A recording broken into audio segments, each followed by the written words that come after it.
The ethos is actually in the name, Community Land Trust. Community, people get together, whether it's in a neighbourhood, in an urban environment, or in a rural environment, in a village or a small town, want to do something for their neighbours. Land, well, that is about how do you get access to land to put assets on. The assets we're talking about here are houses, homes, workspace, community facilities, and trust. That's the most important word. Trust is about that you are doing this not to make a profit, but to create an asset which can be held in the community, or the value of that asset in perpetuity. Community land trusts, though, are not a new idea. They're as old as the hills, in the sense that almshouse trusts, cooperatives, philanthropic trusts, trusts set up in the 1920s, they all did the same thing. If you like, a community land trust is branding what is happening in the 21st century, which took place in the previous centuries. This is a model that can work for anything. You can think of community-owned sort of post office, pubs, all sorts of different things that are being lost in rural societies, but also in an urban context. This model works in anything that you think the public sector hasn't got the funds to develop. Then the land could be leased to a community and they can take their own responsibility for raising funds to do it in a different way. It's an interesting political environment, isn't it? And I mean, obviously it's a very difficult economic environment. So no one in the country is finding it easy to develop new services. I think what that means is that we're all having to think very creatively. We're not building enough new homes, and if CLTs can help to do that, then that in itself will be a huge contribution.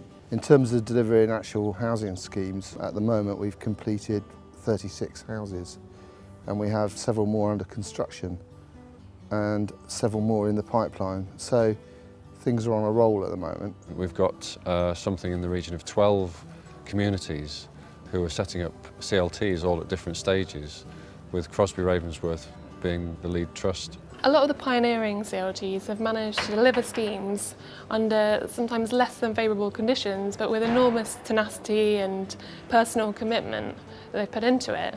But the conditions need to change. I think we need government to be more able to recognise the value of community involvement, and I think that's a growing recognition. We need to be much more able to look at finance and to get the right packages together. And that's again a two-way process. It's not just about what the banks require, it's about communities recognising what's needed in order to achieve financial backing. The critical factors holding us back are development finance, and certainly in Cornwall there's a limit to how much development finance I can access through organisations which are new and which have limited asset base. So I think it's critical to develop a national revolving fund which CLTs can borrow from at reasonable rates of interest. I think what we have to do is to persuade the banks that this is not high-risk lending. It is lending that will really help to stimulate local economies and bring benefit to the whole economy, and therefore to the bank that's providing the loan finance. I think the fact that government has said through the Homes and Communities Agency that there will be some money available to support good quality community initiatives like Community Right to Build and community land trusts ought to give the banks a degree of comfort. And I certainly think that if we in the Federation can help to provide a context, a kind of constitutional environment that looks solid, that will give the banks comfort as well. I've been in this job nearly 5 years, and I've seen a lot of development, especially through the development of the National CLT network, and great work's been done.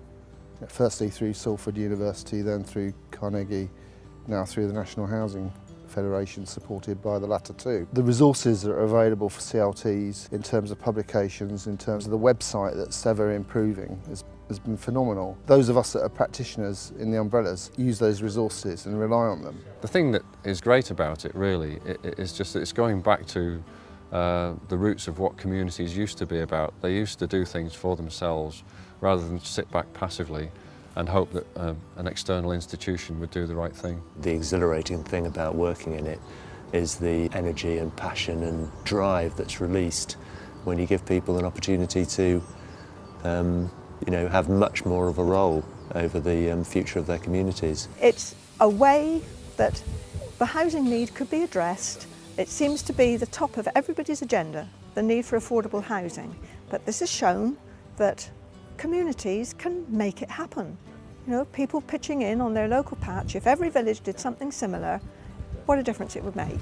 If we don't do stuff like this, then these rural seaside towns are going to die, because it will just turn into second homes. This scheme is brilliant for keeping all the young people here and keeping them in the area and working in the area, really, and the young families to be brought up in the area again. And now having my own home and building it myself with a garden, when you see it in weather like this, it's unreal. You can't kind of describe it. To be able to provide a house and say, I've built my house for my son, is a great thing to do, great achievement. It would mean a lot to me to stay in High Bickenton, because both me and my partner have grown up here, and to have Chloe brought up in such a nice community will just mean the world to us. And you can make things work. You can make an affordable housing scheme work. You can make your pub work for you. You just don't want it to die, you want to keep it alive. We don't have enough connections between the people who live in places and the institutions that exist in those places and flourish in them and ought to be integral to them. So I am a big fan of the concept of community ownership. I think housing is a good place to do it, and I think community land trusts have a real opportunity to expand that into new areas that we've not previously been in.